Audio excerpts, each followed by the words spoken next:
أعوذ بالله من الشيطان الرجيم. بسم الله الرحمن الرحيم. ألهاكم التكاثر حتى زرتم المقابر، كلا سوف تعلمون ثم كلا سوف تعلمون،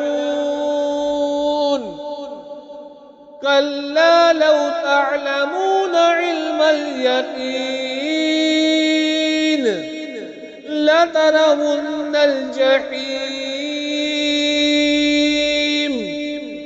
ثم لترونها عين اليقين ثم لتسألن يومئذ عن النعيم.